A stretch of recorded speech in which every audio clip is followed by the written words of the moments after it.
Assalamualaikum warahmatullahi wabarakatuh. Balik lagi bersama saya Siti Nusari. Pada video kali ini saya akan bahas tentang kertas kerja audit. Berikut penjelasannya. Teman-teman, perlu kita ketahui kertas kerja audit itu kan penting bagi auditor ya, karena gunanya untuk menarik kesimpulan dalam kegiatan pengauditan, sekaligus memberikan bukti bahwa audit telah direncanakan dan dilaksanakan sesuai dengan standar audit terkini dan perundang-undangan yang berlaku.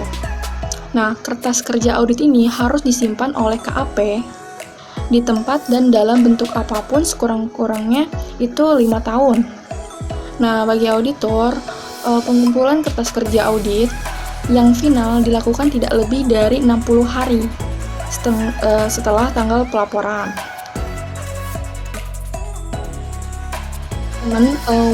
Apa sih namanya WTB atau Working Trial Balance ini?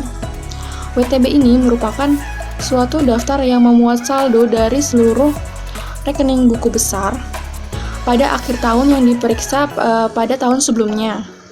Kolom-kolom untuk penyesuaian, penggolongan kembali yang diusulkan auditor, berbagai saldo dari koreksi auditor yang akan tampak dalam laporan keuangan auditan. Nah, kemudian ada top schedule atau schedule utama. Schedule utama ini adalah kertas kerja pemeriksaan yang digunakan untuk meringkas informasi yang dicatat dalam daftar pendukung untuk rekening-rekening yang berhubungan. Kemudian supporting schedule atau disebut schedule pendukung ya. Schedule pendukung ini merupakan kertas kerja yang memuat detail daripada temuan, hasil pemeriksaan, serta koreksi-koreksi yang ada, serta memuat berbagai informasi dan teknik pemeriksaan yang dilaksanakan oleh akuntan.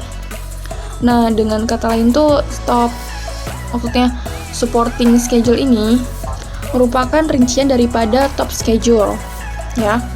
Nah, ketika si auditor melakukan verifikasi nih terhadap dari berbagai unsur yang ada pada laporan keuangan yang dibuat oleh klien, maka misalkan kita sebagai auditor tuh akan berbuat berbagai macam kertas kerja pendukung yang berguna untuk menguatkan informasi keuangan dan operasional yang dikumpulkannya. Nah, makanya schedule pendukung ini tuh harus menyajikan berbagai kesimpulan yang dibuat oleh auditor. Gitu deh. Apa sih aplikasi Atlas ini? Atlas tuh singkatan dari Audit Tool and Link Archive System yang merupakan aplikasi yang ditujukan untuk membantu para auditor dalam menerapkan standar audit dan standar profesi akuntan publik atau SA/SAP pada kertas kerja audit. Nah, aplikasi ini tuh diharapkan untuk memudahkan penyusunan dan proses pengelolaan kertas kerja audit di kantor akuntan publik. Ini dikembangkan oleh Pusat Pembinaan Profesi Keuangan atau PPPK, terus Badan Kementerian Keuangan dan IAPI. Terus diperuntukkan bagi kantor-kantor audit atau akuntan publik di Indonesia sebagai acuan dalam memberikan jasa audit. Nah, Atlas ini tuh pertama membantu auditor dalam menjalankan pengauditan, terutama dalam manajemen kertas kerja auditor. Kemudian kedua, nah si Atlas ini tuh dulu dirancang hanya untuk satu orang aja ya. Tapi sekarang tuh bisa digunakan secara bersama-sama karena kan dulu mungkin Excel-nya kurang canggih. Jadi kalau sekarang tuh udah modern ya, misalkan kan Excel-nya tuh udah kayak ada fitur-fitur apa, jadi bisa dilakukan secara bersama-sama dalam satu aplikasi. Caranya dengan kayak nyimpennya itu di cloud gitu, atau kayak Microsoft OneDrive. Jadi bisa kayak dikerjakan secara daring gitu.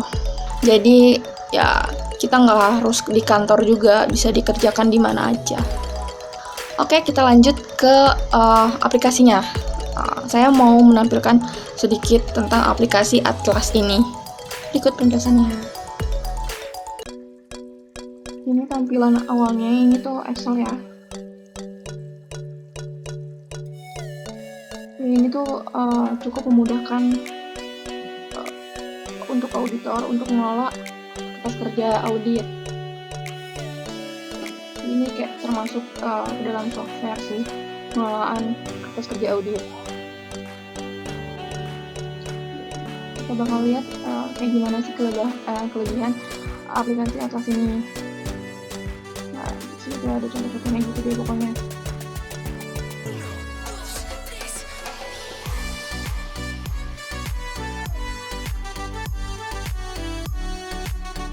Ini tuh kayak ini tampilan awalnya, tampilan awal aplikasinya. Untuk melanjutin kita klik aja biasa sembarang.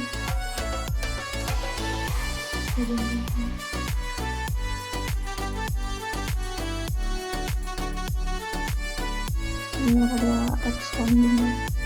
Nah, ini udah tampilannya seperti ini.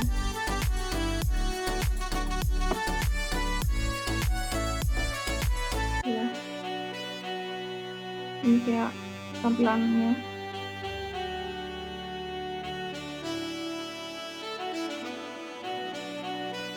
Biasanya kalau ini menggunakan kayak layarnya tuh kayak layar monitor yang agak lebar supaya lebih lebar tampilannya ya, karena juga kan informasinya juga banyak banget.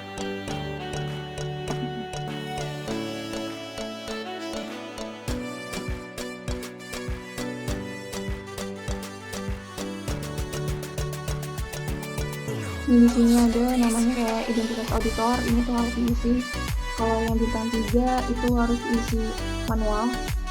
Kalau yang bintang 2 ini tuh tinggal kita milih, ada pilihannya. Sedangkan kalau yang bintang 1 ini udah otomatis akan terisi ya, jadi akan langsung muncul di sini. Ini juga ada keterangannya di bawah. Aduh,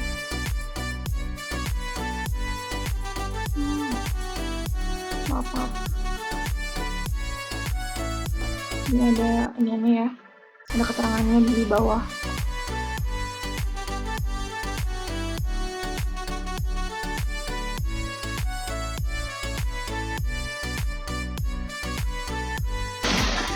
Kemudian untuk di setiap halaman pasti ada 2 tombol ini.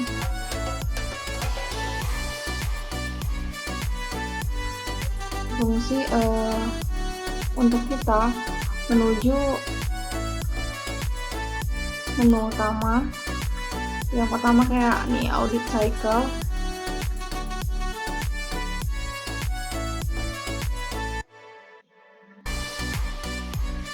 Kalau di audit cycle kita ada beberapa bagian besar, mulai dari analisis penerimaan, ya, dokumentasi tim, nanti hasilnya menjadi risk assessment apa gitu kan. Kemudian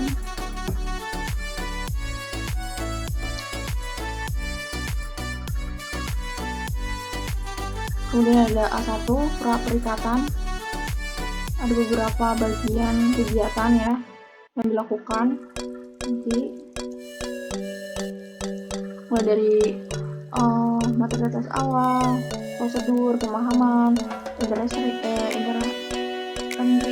kontrol risk, evaluasi material, komunikasi dengan PJWG, hasilnya ini. Kemudian akan dilanjutkan di prosedur berikutnya, mulai dari kayak pembuatan worksheet kemudian akan diakhiri pada tahap reporting. Setelah itu masih ada satu prosedur lagi, yaitu risk response. Ini ada penelitian materi tes final, prosedur analisis final, sampai dihasilkan laporan auditor independen. Nah, ini adalah garis besar ya. Kemudian di menu konten ini akan terlihat semua menu yang diperlukan untuk mencatat atau mengelola kertas kerja. Nah, ada mulai dari pre-engagement, risk assessment, risk response, calculating dan reporting. Dan terakhir adalah general. Ini udah ada kodenya semua, kita tinggal ngisi aja. Misalkan kita akan menganalisis apakah pekerjaan kayak ini untuk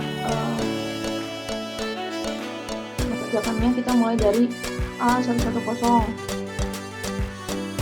Dan nanti apa yang harus diisi di sini kayak mulai dari nama klien, ya, nama akuntan publiknya siapa. Di sini udah ada semua, kita tinggal isi. Nah, ini ada jenis usaha klien, terus kepemilikan klien. Ini kan bintang 1 nih, kalau bintang 1 nanti akan terisi otomatis, ya kan. Nah, misalkan kita mau melihat integritas manajemen. Nah, di sini ada poin A102. Nah, ini kita kerjain.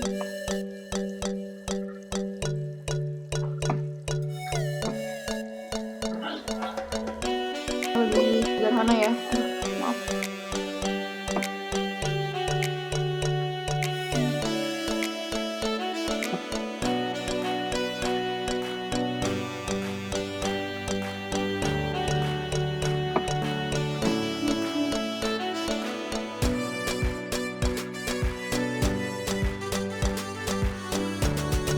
Jadi kalau misalkan kita udah beres nih, di sini tuh nanti ada statusnya kayak complete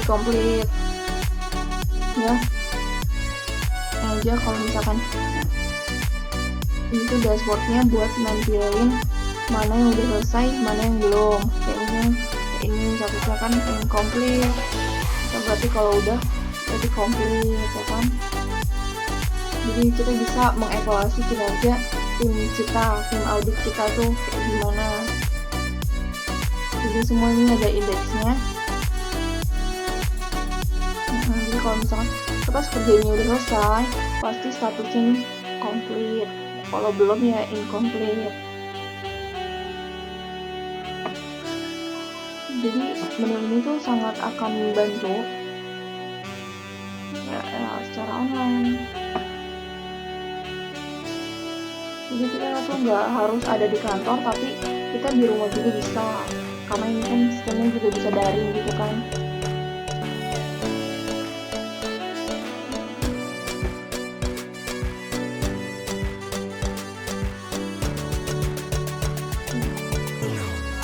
Kira-kira sih itu dulu tampilan dari aplikasi Atlas ini.